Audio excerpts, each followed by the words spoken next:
Aka nima ish qilish kerak ekan? Qarab turib, mashinani qirib tashlaysan-ku. Ozgina farosatdan ham bermaganda bularga. Qarab turaver, gaplashaveramiz shunda. Xo'p, aka nima ish qilish kerak ekan? Kunbayni ish bilishlosin. Kunbay aka 300 ming 400 mingdan ishlayapmiz. Endi nima ish ekanimizni bilsak bo'ladi.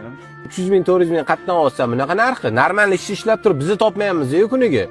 Nima ish deysan, bor ko'rasan ishingni. Kuniga 100 ming so'mdan beraman senlarga. Aka, kun ham sovib yotibdi. Mehnatimizga yarasha pul so'rayapmiz. Nima ishligini ham aytmayapsiz-ku, nima qilish kerak o'zi? Menga qara, chumo. Bakoydan qo'lingni olgan. Gapni ko'paytirma. 100 mingdan beraman uchalangga. Nima bo'pti? 1-2 soat ishlaysan, qaytib kelasan. Bari ertalabdan kechgacha turibsanlar, prosta qiladigan ishlaring yo'q. Nima qilasan narxini oshirib?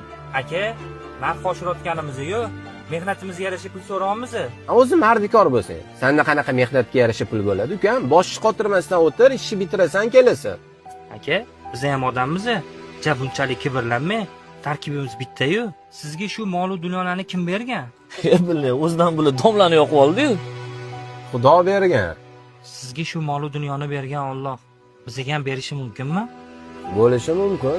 Bizlarni mardikor qilib qo'ygan. Sizlarni ham mardikor qilib qo'yishi mumkinmi? Mumkin.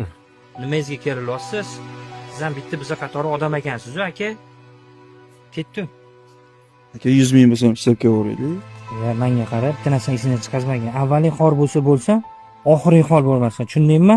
Bunaqa dalbo'yibdi tiklayapti. Yur ketdi boshqa ish qilamiz. Şahımlardan saylanır, şahımlardan saylanır.